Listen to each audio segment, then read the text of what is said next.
If we look at contemporary debates at the moment, one way of looking at the landscape is to say there are some issues on which almost everybody agrees, on which we have more or less a consensus, and then there's quite a lot of things on which there are debates and uncertainties, yeah?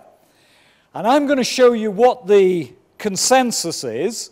I'm going to list the debates and uncertainties, and I'm going to try and convince you that what we agree on, the consensus, is perhaps more important than the things on which we have debates and uncertainties. Though whether I can convince you of that is another question. So look, the consensus we're going to look at in a moment. The debates and uncertainties include topics such as rural transitions, issues of scale of production, small farms and large farms, issues of land policy. How you develop functioning markets which are effective, efficient, productive, and subtopics in that are correcting failures in markets, creating competitive value chains, stabilizing some particular markets. Agricultural technology is another area of very active debate. Gender is another area, perhaps not so much of debate, but a lot of questions about how we translate the good intentions into practical policies that are effective.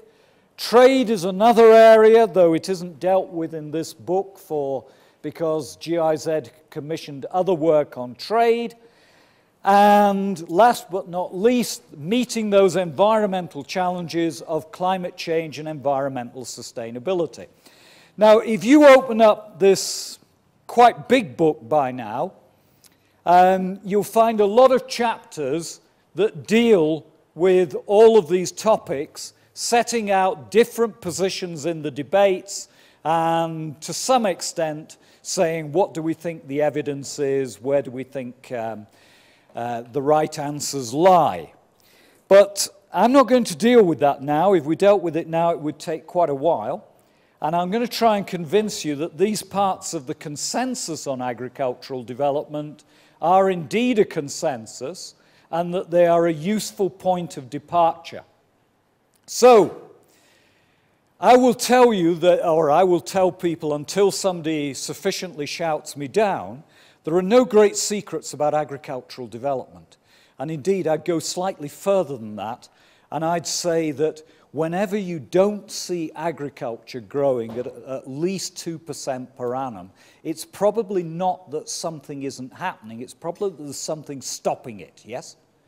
I think if you just pulled everything away, farmers would increase their production year in, year out. Not by much, but there would be growth. So I don't think there's any great secrets here, and here are the two basics that most people would agree on. And our first basic here is the rural investment climate. Now, the rural investment climate, what does that consist of? It consists of peace and stability. It consists of a certain macroeconomic stability, competitive exchange rates, relatively low inflation, and so on. And it includes basic economic institutions, property rights that are respected, weights and measures, and so on. Yeah? Now, the moment I write up on the screen, rural investment climate, I'm sure there's going to be somebody in the room who says, oh, for heaven's sake. This is the World Bank from 1990 with their endless lists of good governance and perfect conditions, which can't be achieved by any particular country. At least I hope some of you have got that critical reflection, because the World Bank in the early 1990s was guilty of running all around the world and saying, here are 60 conditions for good governance, do this overnight, and away you go. And it was ridiculous. And people were very quick to point out that the big Asian development success stories never began with those 60 things correct, yes? Never. So look, the big subtext of this is it doesn't have to be perfect, yeah? The big thing about the rural investment climate is to get rid of the big clunking errors that stop you going anywhere. Now, we have one particular case of this that is spectacular, and the spectacular case is China, late 1970s. As China emerged from the chaos of the Cultural Revolution, in 77, 78, they carried out certain reforms. And many people have said that had the IMF flown into Beijing in 1977 and had the power to twist the arms of the Chinese government, which they didn't, they would have left China with a huge memo of these 60 conditions to be accomplished, otherwise you don't get the IMF loan. But of course China didn't have IMF finance. And what China then did at that time, I think, is something like 4 reforms. They pulled 4 levers. Now, for agriculture, they did 2 things. One is they replaced the big collectives, the collective farms, the communes, and allowed people to farm once again a small-scale family agriculture, yeah? They introduced the household responsibility system. And the other thing is they partly liberated agricultural marketing. And in the past, you had to hand all of your excess produce to the official state marketing board, for which you got very few yuan. This, of course, is a story from Ethiopia, back under the Derg. Thank goodness that doesn't exist anymore. And what they did is they said to the Chinese farmer, you have a certain quota, you still have to produce certain grains for the state marketing boards, but anything beyond that, you can go down the local marketplace and get whatever price you've got, yeah? 2 small reforms, 2 half-baked reforms, if you like. The result was a runaway train, yeah? Chinese agriculture accelerated from 1978 to about 1983 at something like 8% per annum. And the result of that spectacular increase in production from small farms, that allowed them to go for manufacturing. Agriculture came before the manufacturing revolution, and it was based on small farmers. And they only did 2 things. Now look, I will go very far here, so don't quote me, switch off the camera. But China's rural investment climate in 1977 was terrible. By 1979, it was bad. But from terrible to bad was a huge stimulus, yes? It wasn't perfect, yes? So this is the big point. You don't have to get it perfect. Now, when I talk about China, everybody in the room will say China is very, very special, and it is very special. It has a very unusual history, yes? So let's not take a Chinese case. Let's take a case from Africa where we have something rather similar. And what we're going to look at here is the Black Star State, Ghana. Here we go. What we're going to be looking at here is Ghana's interesting history of agricultural growth. This is the early 1960s. This is 2006, 2008. And we're looking at agriculture, yeah? Here's the agricultural growth. And between 60 and the early 1970s, it grows at about 2.6% a year. So it's modest annual growth then. Then we have a dreadful 1970s backwards at -3%. And then from round about 1982 to the mid-2000s, forward at 5% per annum. Now, let me just tell you that 5% per annum for 25 years means that over that period, Ghana's agriculture was one of the top 6 fastest growing anywhere in the world. And faster than China, by the way. Faster than China. Yeah? So, what we have to do is we have to say, what happened in the early 1980s in Ghana? Rawlings introduced his first coup in 1979, installed a civilian government. He wasn't happy with the civilian government, then he went back onto the streets, took over power again. And by the early 1980s, he produced a reform package for Ghana, the economy of which was absolutely on its knees, hyperinflation, massive trade deficit, no goods in the shops, the economy actually just shrinking. Ghana was in a dreadful state. And Rawlings surprisingly went for something that looked like a structural adjustment package. And I think it was pretty much, well, it was always going to be Rawlings' decision. He brought back a whole series of technocrats from, some of them actually from Washington, to run the economy and said, I will manage the politics of this. But what did Garner do to get this acceleration? Well, as far as agriculture was concerned, there was the macroeconomic changes, which was a huge devaluation of the cedi to a competitive level, control of inflation and public finances. That was on the macroeconomic side, and specifically for agriculture, there was a major reform of the Cocoa Marketing Board, yeah? And the Cocoa Marketing Board had become a vast inflated bureaucracy which imposed huge costs on the cocoa farmers, because by the time you'd taken off all the costs of cocoa bod from the price of the cocoa, there was not much left for the farmers, yeah? So they reformed cocoa bod, and these days most people would say that cocoa bod is rather a well-functioning parastatal. Don't let anybody tell you that parastatals never function well. There are one or two good examples. Obviously, the Kenya Tea Development Authority has been much cited, but cocoa bod in Ghana is another one. Now, when I look at Ghanaian agricultural history, you say they must have done something else. It can't just have been a big devaluation, macroeconomic stability, and a reform of the Cocoa Marketing Board. But I'm not sure it was really very much more. And the result is 5% per annum for the next 25 years. Now, some of that early thing is a rebound. You know, the cocoa economy had been hammered so low. The good news about cocoa is it's a tree. And so you can neglect it for 10 years, but the tree is still there. And when the prices recover, you can go and do the pruning, the weeding, put a bit of fertilizer, control some of the diseases, and it's back up and running, yeah? Unlike some crops.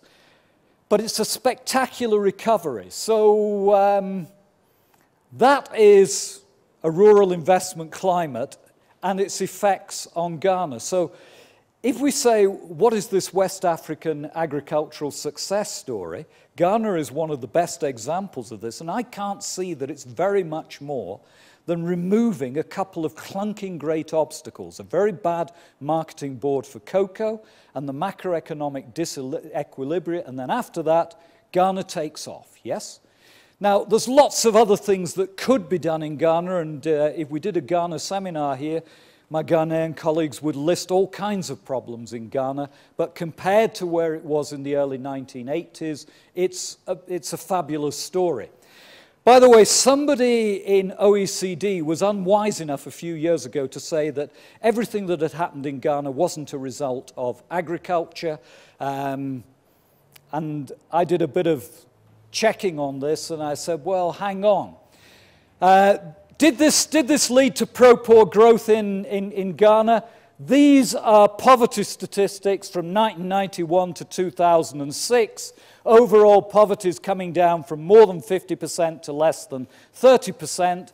The green one is the rural poverty decline, but that reddish line there, that's the cocoa farmers. And the cocoa farmers were the biggest beneficiaries of the changes, and they've got the biggest reduction in poverty rates. So if anybody tells me no, agriculture had nothing to do with reduced poverty in Ghana, I say, well, explain to me why the biggest improvements are for the cocoa farmers rather than anybody else in Ghana.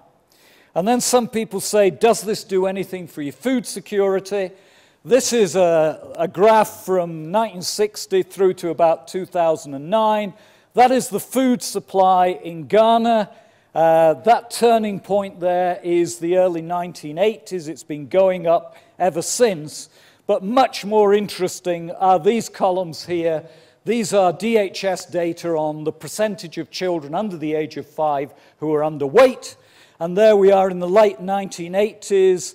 It's almost 50% of children in Ghana, a great tragedy. But by the time we get to 2009, I've got to update this, it's below 15%, yeah? Ghana's most recent demographic and health survey was 2014, and the good news just gets better and better from Ghana. The improvements in child nutrition are spectacular. That's not all agriculture. Quite a lot of it's water and sanitation and health, but it is connected to that, which is why Ghana was one of the countries that had very little problem in meeting the Millennium Development Goal #1. So to me, Ghana is an example of a country which looks at basic #1, rural investment climate, and gets a big kick on from that position. Now, the second part of this is, the second thing is rural public goods, investing in rural public goods. And those rural public goods consist of the physical infrastructure, the roads, the power lines, and electricity, sometimes irrigation and drainage. It's investing in people. It's about health, clean water, education, and so on. And it's also, to a certain extent, the knowledge goods for agriculture, the research and extension. And we know from a whole series of studies, particularly in Asia, that the payoffs to these are very high indeed. Now, you may say that's blindingly obvious, and it is blindingly obvious that you get high payoffs to public goods. But what we know from study after study across the world is an awful lot of countries don't spend their agriculture and rural budget on public goods, they spend it on private goods. And the private goods are things like subsidies, yes?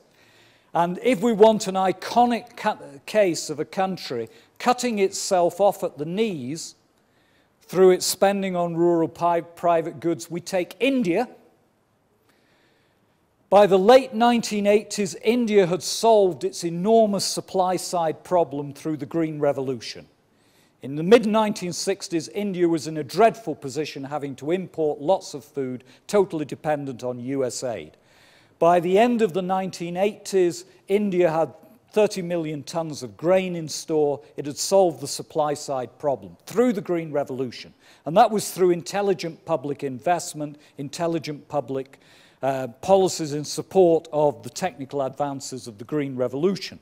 But by the end of the 1980s, they'd also introduced subsidies on fertilizer, irrigation water, and rural electricity. And initially, at the beginning of the 1990s, this was still small, but today the budget has got bigger and bigger and bigger as more and more farmers use these private goods. And the subsidy in India now represents more than the entire cost of the education budget for India, yes? Now, people who compare India to China, the huge difference between India and China is human capital, yeah? In village China, everybody can read, write, etc., is in reasonably good health, with a few exceptions. Not so in rural India. The human development indices for rural India are dreadful. And the budget on the subsidies is way bigger than the budget on education. Makes no sense at all, but it's locked into the political economy of India. So the big advice is spend on the rural public goods and try and resist the temptation to spend on private goods. Big temptation on private goods because they're very obvious, instant returns to voters, and Colin will be talking a bit more about why governments are always tempted to spend on private goods rather than public goods. But that's it, no secrets.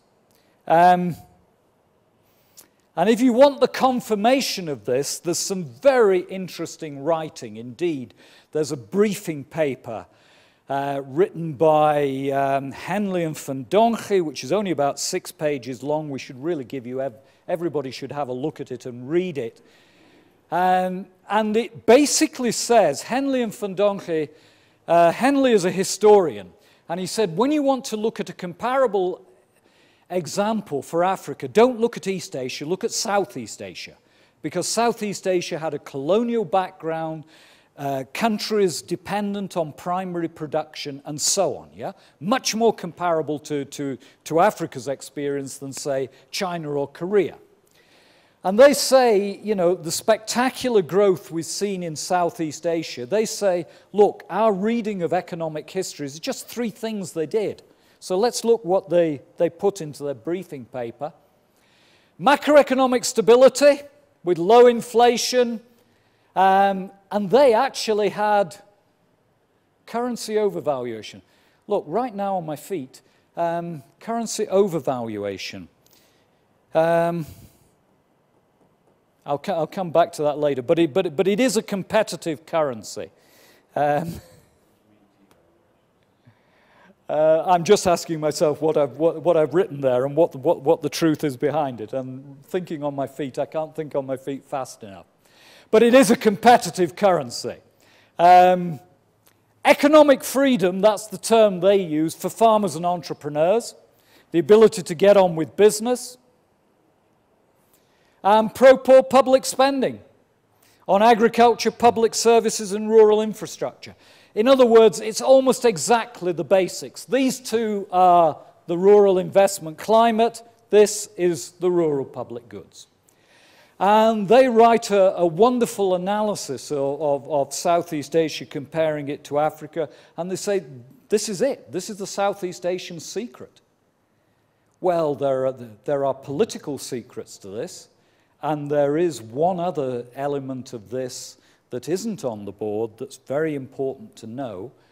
For everybody who uses the T word in an African context, the T word being transformation, yes? The Asian miracle is a miracle, yes?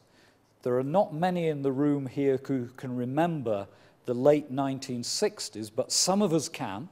And in the late 1960s, the thinking about Asia was desperate, yes? That Asia had no chance of success.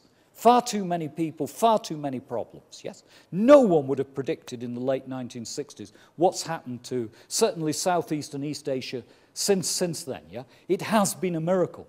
But how long has the miracle taken? 30 to 40 years. So here's a secret of Southeast Asian success. You start with a set of policies and strategies, stick with them for 30 or 40 years, see where you go. Now, in case anybody's saying, but we can never do that in Africa, we go back to Ghana, and we go back to Flight Lieutenant Rawlings. Rawlings, through dictatorship and a couple of elections, was basically in charge for 20 years. Yeah? And the successors to Rawlings have not changed the model very much. So there's a third secret here. Start doing the right thing and do it for at least 30 years and see where you are. Yes? One of the problems with some of the arguments that you sometimes seen about Africa is somehow we must become like Asia, but we must do it inside of 5-10 years. Historically, this cannot happen. Africa has seen lots of experiences of fast growth of economies and agricultural economies. The big problem in Africa is sustaining the momentum, yes? The big difference with Asia is the momentum has been carried forward with very few interruptions. Look, for me, the trickiest challenge is these failing rural markets. The fact that so many farmers and small farmers, and particularly the poorer farmers and women farmers, you either can't get the inputs you want, or they're the wrong kind, they're counterfeit, or they're at extremely high cost, and so on. And that credit and other financial services are remarkably absent. Every time anybody carries out one of those surveys and asks farmers, have you got a formal credit? You're very lucky if you get an answer of more than 5% of people saying they have. And I think this is probably the single biggest thing where you say, we don't necessarily have the answers to what we do about that. Here is one way of looking at what the answers to that may be. One answer is, don't do anything. Leave it to the failing markets at the moment, BAU, business as usual. And where will you end up? Probably with large farms triumphant. Now, I work in London, and there are 1 or 2 people in England who have written very provocative articles that says the sooner that Africa adopts large-scale farming, the sooner we deal with the problems of agricultural production and hunger in Africa. I very much disagree, but they have their arguments that if you leave those market failures there, smallholders will always be at such a disadvantage, only large farmers will be able to make progress. Here's a second alternative, which is we go back to the state, to the marketing boards. And we're going to look later today at the Farm Input Supply program in Malawi, the big fertilizer and seed subsidy program, which is an attempt to say, look, we'll fix this by the state providing the inputs, making sure that farmers get the technology by which they can push forward.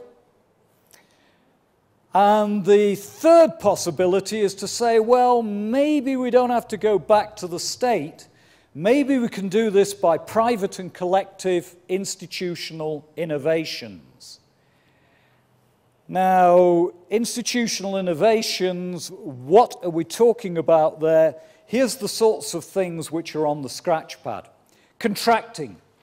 Can forms in which processors, retailers, wholesalers contract with farmers, providing inputs, technical assistance in advance in return for deductions on when they sell them, is that a possibility? We know that contracting can be successful, but there's actually not a lot of contracting that you see almost anywhere in the world. Then we have models where people have used local agents for distribution of inputs, where you have franchise local agents, for example, of cotton companies in Zambia, and the local agent knows the local farmers, is able to advance inputs on credit and recover the money at the end of the day. Various programs for working with input dealers so that input dealers understand the inputs they've got, are better qualified to offer assistance to farmers, give them the right kind of inputs, and usually backed up by some kind of inventory credit so that they can stock the inputs which are needed. The whole world of the revival of interest in collective action. In some forums, you can never use the word cooperatives because the brand has been tarnished. Call them farmer associations, but can we go back to farmer associations to get economies of scale in purchasing inputs, in marketing, in political lobbying, and so on? And I guess tomorrow we're going to have plenty that you're going to tell us about that. Here's one very interesting innovation, which is here in Kenya, the 1 Acre Fund, which is now, 200,000 small farmers plus, a way of getting fertilizer and seed to small farmers. It's here in Kenya, it's in Rwanda, going into Tanzania, a little bit in Uganda. Quite an interesting experience. And one of the things that hasn't been properly done by academics like me is a comparison of what are the costs of the 1 Acre Fund and the Malawi Farm Input Supply Program, because they both do a very similar thing, you know, a package of fertilizer and seed for small farmers. And a plethora of other initiatives. And somebody in the room mentioned what DFID is doing. And DFID, which is the UK aid agency, has been signing big checks now for nearly 10 years for big challenge funds, for innovative approaches for getting private finance to link up to smallholders, huge amounts of money, hundreds of millions of pounds at the stroke of a pen. We don't know if it's working. It's still too early to say. But they're all very interesting, and a lot of them are trying to foster these institutional innovations. Okay, and that is it. Two basics which I think hold up on the evidence that we've got, and the tricky challenge of how do we overcome those particular market failures for smallholders. Thank you.